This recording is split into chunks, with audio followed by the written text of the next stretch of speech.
Hi guys, welcome back to my YouTube channel. My name is Melissa and I'm always here on Mondays, Wednesdays, and Friday, and I talk about true crimes and different topics. Friday I dedicate my my videos to missing children cases because I want to be their voice and hopefully find answers soon. So today I'm back with a new story. It's an unsolved celebrity murder. So I cannot wait to do that one because I've always wanted to do those type of cases. Before I do start my videos, I also like to start with the inspiration of the day. So if you like any of that or you seem interested in any of that, go ahead and subscribe and hit that bell so you can be notified every time I upload.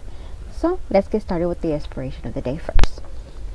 I choose you. I put you as a priority in my life. What did I get some happy memories? What also got was not being a priority lies to my face, broken promises and broken heart. So that is the inspiration of the day. So today, like I said, we are talking about an unsolved celebrity murders, and the first case that we'll be talking about this is gonna be Natalie Woods. So let's go ahead and see who Natalie Woods, which I have never heard of her before. So it was kind of interesting when I was researching her. So I cannot wait. Hopefully I'm not the only one who's never heard of her. Okay, so Natalie Woods was born July 20th, 1938, and she passed away November 29th, 1991. Was an American actress who began her career in film as a child and successfully transitioned to young adult roles. She was the recipient of our Golden Globes and 3 Academy Award nominations. Look, guys, she is so beautiful. Like, oh my gosh, she's stunning. Born in San Francisco to Russian immigrant parents, Woods started acting at age 4 and was given a co-starring role at age 8 in Miracles on the 34th Street. As a teenager, she was nominated for an Academy Award for Best Supporting Actress for her performance in Rebel Without a Cause in 1955. Followed by the role on John Ford The Search, 1956, Woods started in the musical film West Side Story in 1961 and Gatsby in 1962, and received nomination for Academy Award for Best Actress for her performance in Splendor in the Grass, 1961, and Love with the Purple Stranger, 1963. Her career continued with films such as Sex and the Single Girl, 1964, Inside Daisy Clover, 1964, and Bob and Carl and Ted and Elisa in 1969. During the 1970s, Wood began a Hiltis Form film and had 2 daughters by different men, one with her second husband Richard Gerson and one with the Robert Wagner. Her first husband, who she married again after divorce, Grayson, she acted in only 2 feature films throughout the decade, but appeared silently more often in television productions, including a remake of From Hero to Eternity in 1977, for which she won a Golden Globe Award. Films representing coming of age for her and for her Hollywood films in general. Critics have suggested that her cinematic career represents a portrayal of modern American womanhood and transition, as she was one of the few to take both child roles and those of middle-aged characters.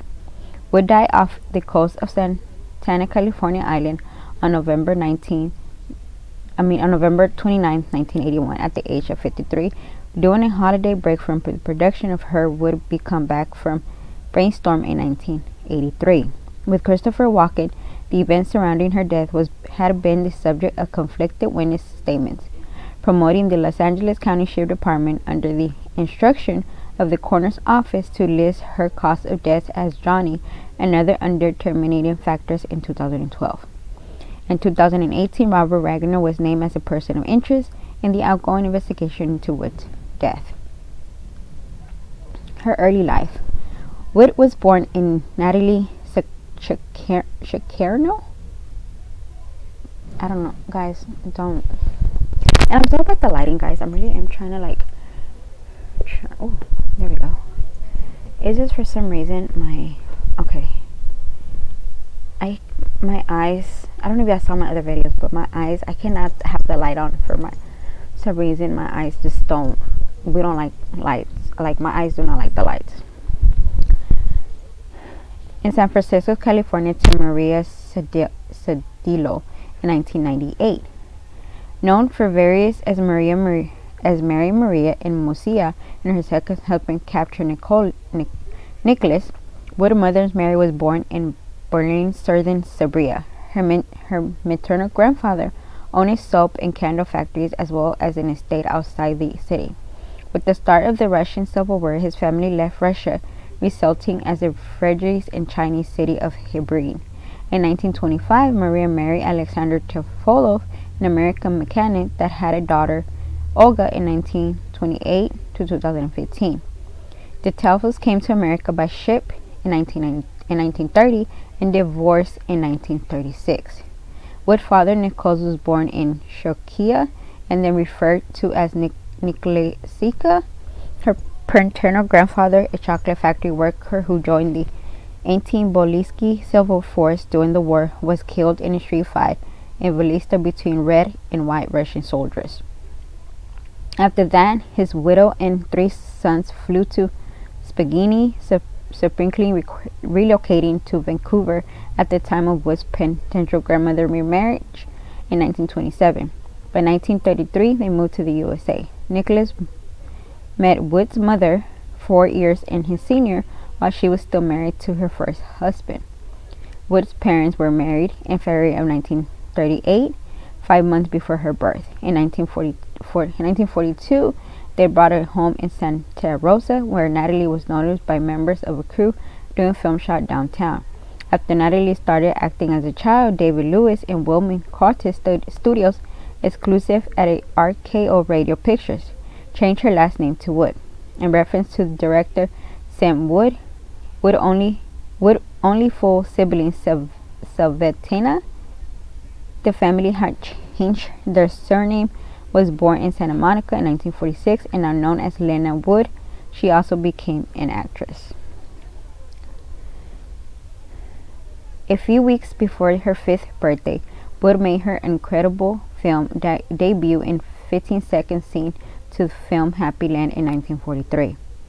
Despite the brief part, she attached the notice of director Harvey Pichel, who remained in contact with Wood's family for 2 years, advising them when another role came up. Director telephoned Wood's mother and asked her to bring her daughter to Los Angeles for a screen test. Wood's mother became so excited that she spurred the whole family off to Los Angeles to live. Ryder Harris, Wood's father, opposed to the idea, but his wife, overpowering emotion to make Natalie his star, took priority. According to Wood's younger sister Lana, Bishop discovered her and wanted to adopt her. Wood, then 7 years old, got the part. She played a post-World War II German orphan opposite of Rosanne Walsh, as Wood guiding and Claire collaborate in Tomorrow is Forever, 1946. When Wood was unable to cry in queue, her mother tore a butterfly to pieces in front of her, ensured she would sob for a scene. Wells later said that Wood was a born professional, so good she was terrified. Wood acted in another film directed by Pichel, The Bride Wore Boots, and went on to the 20th Century Fox to play Game Tierney, daughter in The Ghost and Mrs. Murray in 1947. Wood's best known film as a child was Miracles on 34th Street in 1947, starring Maureen O'Hara at Fox. She played a girl who believes Eleanor Jane is Santa Claus. The film has become Christmas classic. Wood was contained among the top child in Hollywood after the film was popular that Macy invited her to appear in the store annual Thanksgiving Day parade. Filming is starring John C. Tibbetts wrote that for the next few years following her success in Miracles, Wood played roles as a daughter in her series of family films. Driftwood, 1947, A Republic, Susu Ho, Susu Hey in 1948, Chicken Every Sunday, 1949, The Green Promise in 1949, Fred McCurney, Daughters and Father was a fullback in 1949 with Ore, Morgan Salvation Daughter, and No Sad Song for Me, 1950, The Youngest Sister in Our Very Own, 1950, Never a Dull Moment, 1950, James Stewart, Daughter in the Jackpot, 1950, Dear Brad, 1951, John Blom's Neglect, Daughter in the Blue Veil, 1951, The Rose Bowl Story 1952, and Just for You 1952. The daughter of Bette Davis character in The Star 1952, and would appear in over 20 films as a child. She also appeared on television episode of Kathy Theater and Chevron Theater. Because Wood was a minor during her early years as an actor, she received a primer education on the studio laws whenever she was contract. California law required that until age 18. Child actors had to spend at least 3 hours per day in the classroom, notes Harris. She was a straight-A student and one of the few children actors to excel at aromatic director Joseph Lee Makis, who directed her in The Ghost and Mrs. Merle in 1947, said that I'm all my ears in the business. I have never met a smart muppet. Would remember the period in her life saying, I was felt guilt when I knew the crew was sitting around waiting for me to finish my 3 hours. As soon as the teacher let us go, I ran to set as fast as I could. Wood's mother continued to play a significant role in her daughter's earlier career, coaching her and comparing aspects of her career even after Wood acquired agents. As a child actor, Wood received specific media attention. By age 9, she had been named the most exciting juvenile motion picture star of the year by Parents magazine. In the 1953 and 54 television season, Wood played Anna Morrison in The Teen Daughter in The Pride of the Family ABC seriation comedy. She appeared as a teenager on an episode of the Pepsi Cola Playhouse, Public Defender, Manager of the Town, Fourth Star, Playhouse, the Ford Television Theater, and General Electric Theater, and also appeared on a TV version of Haiti. She described the G Theater episode she did, Cannibal, as one of the best things she ever did. She had roles in the feature films The Silver Critical One, Desire in 1955. Wood successfully made the transition from child star to ingenue at age 16, when she co-starred with James Dean in Sal Manuel and Rebel Without a Cause in 1955. Nicole Ray's film about a teenager revelation. Wood had to sign to a long-term contract with Warner, but she was nominated for an Academy Award for Best Supporting Actress. She later said that it was the first script she read that she actually wanted to do as opposed to being told to do by her parents. She also said her parents were opposite to her doing it. Until then, I did what I was told, she said. She continued to guest star on TV shows like Studios 1 in Hollywood, Camera Theater, King Rose Studios, 57 Warner Brothers Present, and The Kaiser Aluminum Hour. She had a small but critical role on John Ford, The Search in 1956, and was a female lead at Cry in the Night of 1956. Wood graduated from Van Nuys High School in 1956. She signed with Warner Brothers and was kept busy during the remainder of the decade in many girlfriend roles which she found unsatisfied.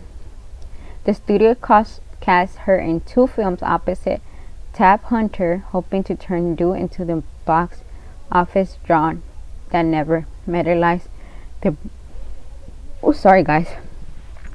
Burning Hills in 1956. A Western in The Girl He Left Behind 1956.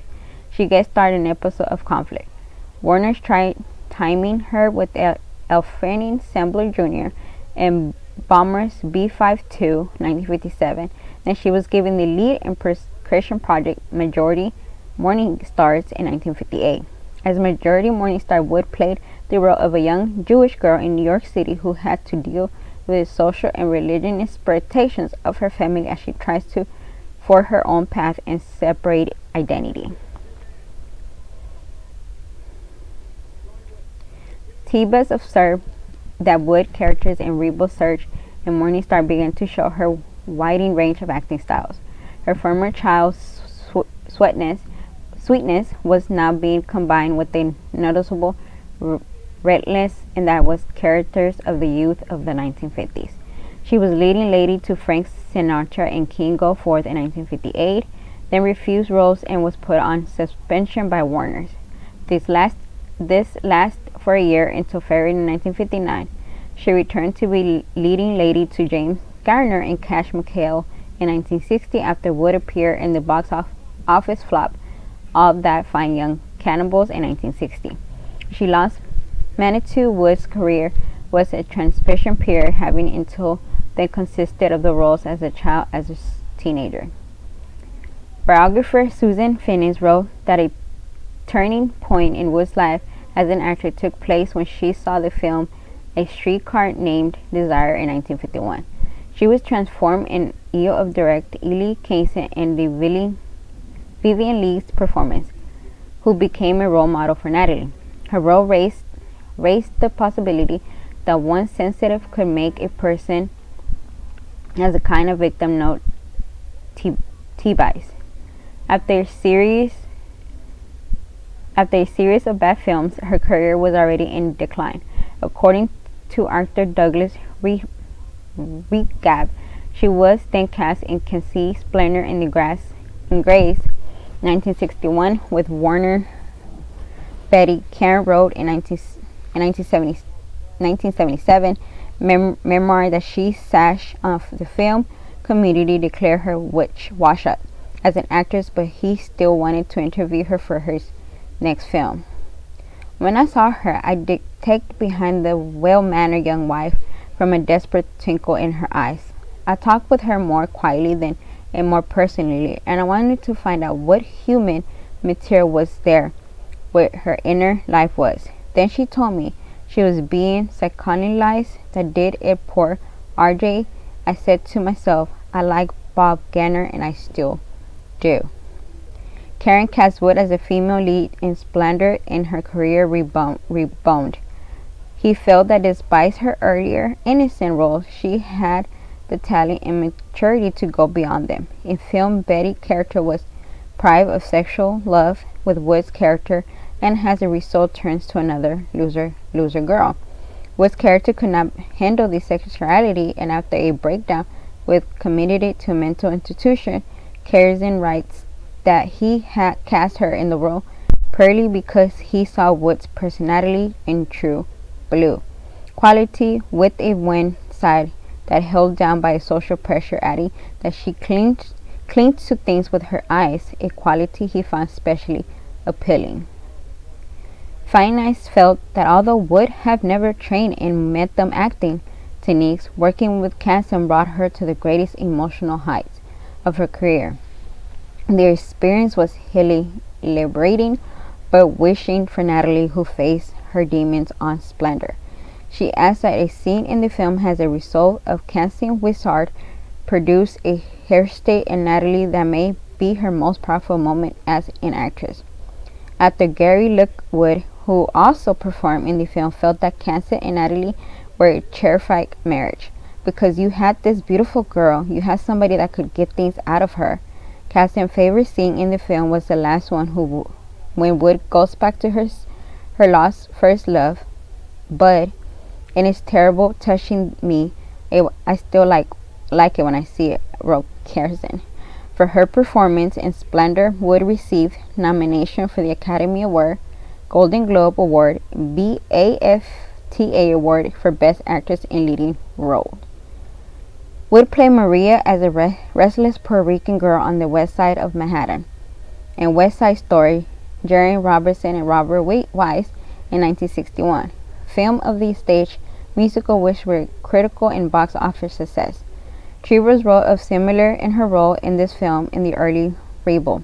She was to represent the wealthless of American youth in 1950s, expressed by youth gangs, juvenile delinquencies, along with early rock and roll. Both film he observes were modern allegations based on the Romeo and Juliet theme, including private relentless and public elimination, where in Revival she falls in love with the character played by James Dean, whose gang-like peers and violent temper eliminated him from his family.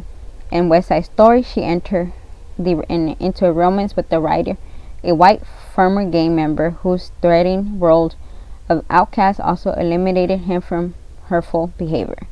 Although Woods sings in the film was voiced by Mary Nixon, West Side Story is still regarded as one of the Woods' best films. Woods sang when she started in the film Gatsby in 1962 alongside Rosaline Rosso. Her appearance in the film led critical Pauline Clee to comment, "Clever little Natalie Wood, the most mechanic tool of Hollywood ingenious." At the age of 25, Wood received her third Academy Award nomination for Love with the Proper Stranger in 1963, making Wood, along with Teresa Wright, the youngest person to score 3 Oscar nominations. This record was later broken by Jennifer Lawrence in 2013 and Sarah Roman in 2017, both of whom scored their third nomination at the age of 23. Wood made 2 comedies with Tony Cruz, Sex and the Single Girl in 1964 and The Great Race in 1965.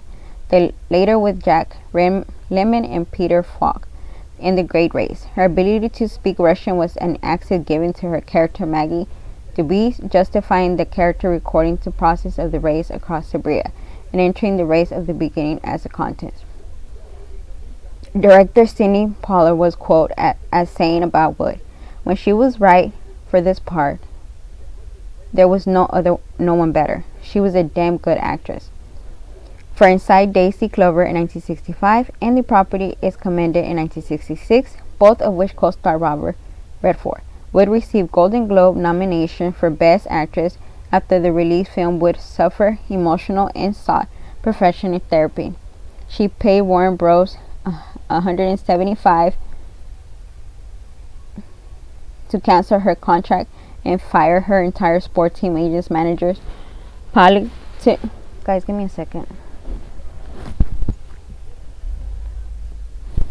Okay.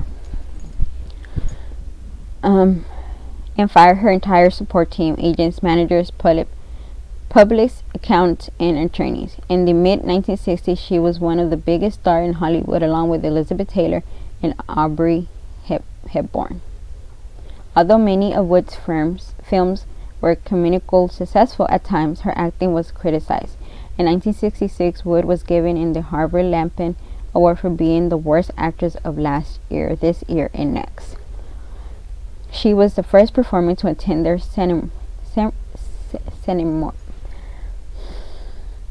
ceremony and accept an award in person. The Harvard Crimson wrote she was quite a good sport, following a disappointing reception to Penelope in 1966. Wood took 3 years in Hitchin from acting. She was announced for I Never Promised You a Rose Garden, but did not appear in it. Wood co-starred with Diane Cannon and Robert Copel in Ellington Gold and Bob and Carol and Ted Elisa in 1969, a comedy about sexual liberation according to T-Vice. This was the first time in which the saving leaving of humor was brought to bear open the many painful dilemmas portrayed in her adult films. Hold on, guys, because this is like long. It's like my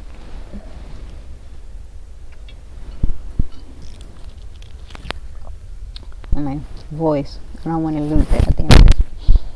Wood did not capitalize on the success of Bob and Carol Ted Elisa after becoming pregnant in 1970 with her first child, Natasha Grayson. She went into semi-retirement and would act in only 4 more theater films during the remainder of her life. She made a brief cameo appearance as herself in The Candidate in 1972, working once more with Robert Redford. Wood reunited on the screen with Robert Ranger in the television film of the week, The Affair, in 1973, and with Lusher, Oliver, and Warner in an adaptation of Cat in a Hot Tin Roof in 1976. For the British series Lawrence Oliver Presents, broadcast as special by NBC, and between there she made Pepper in 1975 with Michael Caine. She made a cameo appearance in Wagner Primer Time Detective series Switch in 1978, a Bubble Bath Girl in Heart to Heart in 1979 as the movie star. After another length break, she appeared in a Ensemble Distorted film Metro in 1979 and Sing Carney in the sex comedy The Last Married Couple in America in 1980 with George Segal and Valeria Harper. Her performance later was praised and considered reminiscent of her performance in Bob and Carol and Ted and Elisa. In Last Merman Couple, Wood broke ground. Although an actress with a clean middle-class image, she used the F word and frank material discussion with her husband George Segal. In the period, Wood had more success in television, receiving high ratings and critical acclaim in 1977 for The Creek Factory, and especially the mysterious remark of From Here to Eternity in 1979, with Kim Bassler and Will Devon. Wood performs and later won her Golden Globe Award for Best Actress. In 1980, she started the Memory Eve Rankle release in May 1980, which proved to be her last complete production. At the time of her death, Wood was filming the 15 million science fiction film Brainstorm in 1983, co-starring Christopher Walken and directed by Douglas Trumbull. She was scheduled to make her stage debut on February 12, 1982, and Natasha at Hamilton Theater with Wendy Hiller. Wood had also purchased film rights for the Barbara Westbrook book County of the Heart and was planning to star with Timmy Halton in the drama about the professional romantic relationship between tough-minded poet and her much younger student. The material was eventually adapted in 1990 television film starring Jen Samir. She expected to follow her performance as Natasha on the stage with starting Sting and Phil of the work.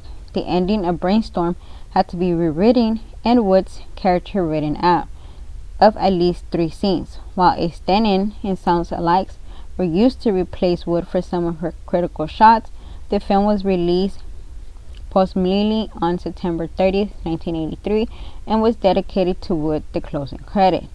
Wood appeared in 56 films for the cinema and television. In one of her last interviews before her death, she was defined as an asexual consistent on the silver screen. Following her death, Time magazine noted that although the critical praise for Wood had been phrased throughout her career, she's always had work. Wood's to marriage to actor Robert Wagner and highly publicized. The first married on December 28, 1957 in Scotland, Arizona. When Wood was 19, on June 20, 1961, the couple announced their separation in joint press release and divorced 10 months later on April 27, 1962. Following their start marriage, Wood dated Warner Beatty, Michael Caine, and David Devon Jr. She also had a broken engagement in 1965 when Venezuelan shoes manufacturer Lake Blinking. On May 30, 1969, Wood married British producer Richard Grayson. After dating for nearly 3 years, they had a daughter, Natasha, born September 29, 1970. Wood filed for divorce from Grayson on August 4, 1971, and it was finalized on April 12, 1962. After a short-lived romance with future California Governor Jerry Brown, Wood resumed her relationship with Garner at the end of January of 1972. They remarried on July 16 aboard the Rainbows Archer of Paradise Cove in Malibu. Their daughter Courtney was born on March 9, 1974. In 2013, former FBI agent Donald G. Wilson proclaimed that he and Wood had a 4-year affair from 1973 to 1977 that began when she was pregnant with Courtney Wagner. In 2016, Wilson spoke on camera about her legal affair with Wood in a documentary for the cable never released. Celebrity's bodyguard Chris Hairsher had stated that Wood told his grandmother, an Abilene socialite, she was going to divorce Wagner and that he himself saw Wood in the morning before she disappeared. Susan Fenice, in 2001 biography of Wood, alleged that she was raped by a powerful actor when she was 16. Though Fenice did not name the assailant, though he recreations of Wood's close friends, which include actors Scott Merlin and Denise Harper, Fenice said, "Dolph had 5 close friends: Memories of some details or timing different after 4 or 5 years, the essence of which recalls Natalie confiding to the man in the same Mary films star launched on a trick. Natalie raped her so badly she was physically injured, and she was too frightened or intimidated to report her to the police. Natalie hid her former Scream idol afterwards, surrounding if she heard this name she would keep the horrible secret and behave as if nothing happened, whatever this past in straight to school, but Maud and her mother in the politics of Hollywood to cross powerful movie star. In July 2018, Lynn Wood said during her 12-part podcast about her sister live that her sister was sexually assaulted as a teen and that the attack had occurred inside the Channel Mourner doing an audition and went out for hours. According to Professor Cynthia Lucy, who studied the attack, claimed Wood's rape was brutal and violent. In the Memory Little Sister, my investigation into mystery death of Natalie Wood, published in 2021, Lynn Wood defined her sister a legally assailant to Keira Douglas and said the assault took place in the summer of 1955. Wood died under mysterious circumstances at age 53. During the making of Brainstorm while on a week boat trip to Santa California Island on board her husband 558-foot 18-inch Martial Splendor outside of drowning. Many of the consequences are unknown. It was never determined how she entered the water. Wood was with her husband Robert Wagner, Brainstorm co-star Christopher Walken, and Slender Captain Dennis DeVore on the evening of November 28, 1991. Authorities recovered her body at 8 a.m. on November 29th, 1 mile and 1.6 kilometer away from the boat with a small Valiant brand inflected Diggling Beach. Nearly Wenger said she was not with him when he went to bed. The autopsy report revealed that she had bruises on her body and arms, as well as a abrasion on her left cheek, but no indication as how or when the injury occurred. Devon had previously stated that Wood and Wagner argued that evening, which Wagner denied at the time. In his memory, Piece of My Heart, Wagner admits that he had an argument with Wood before she disappeared.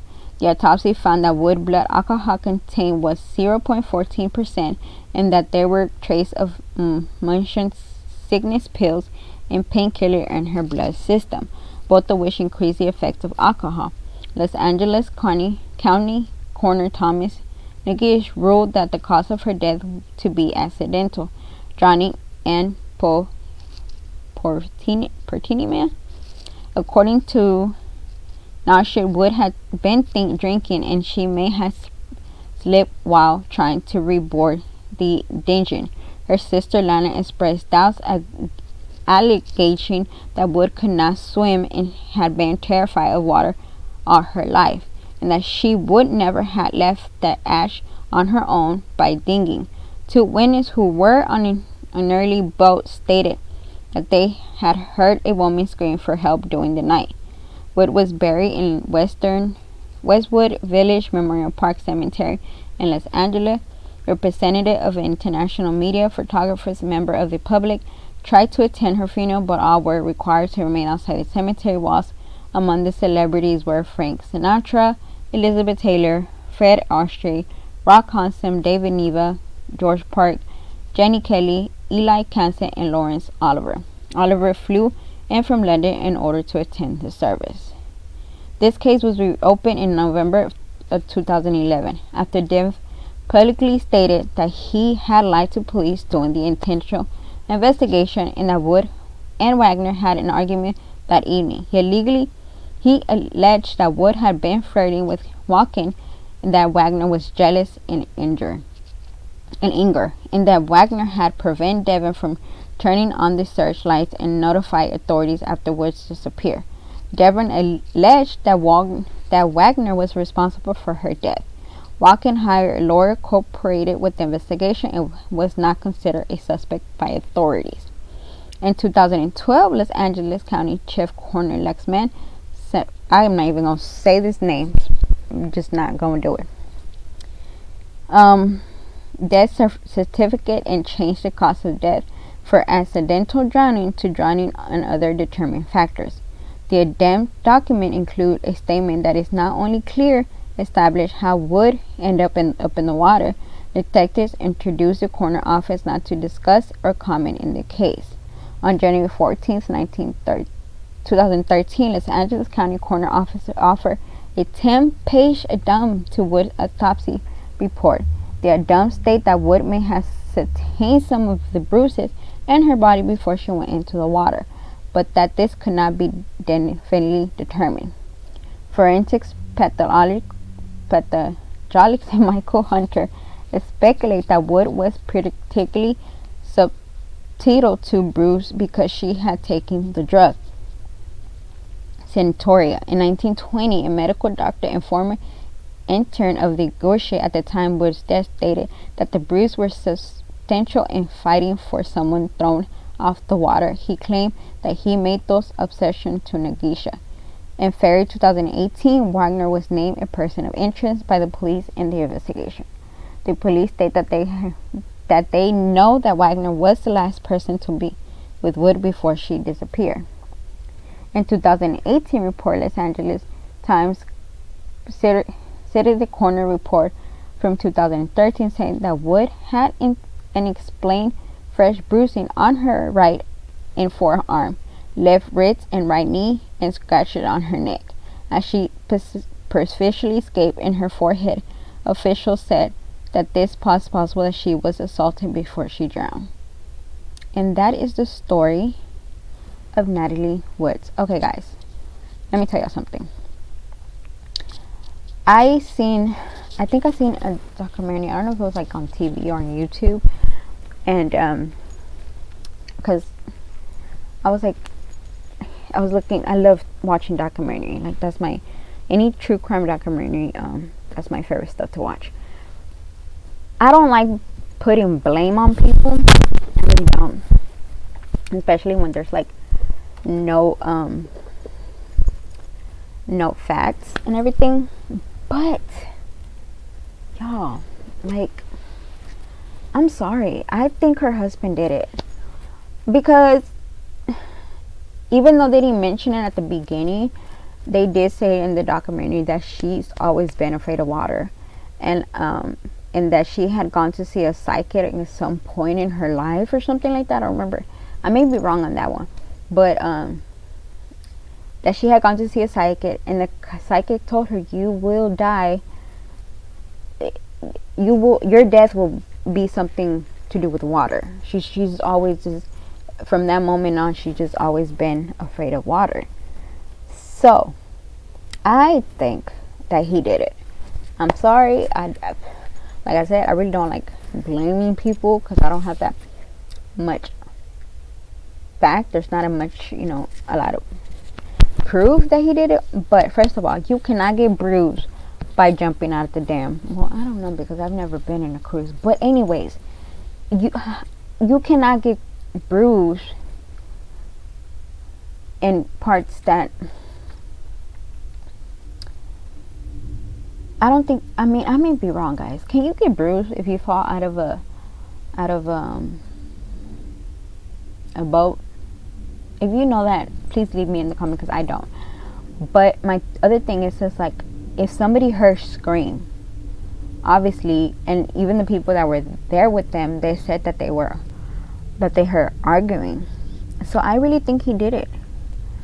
I think he did it. I think that he was a jealous man, and she was a really nice person.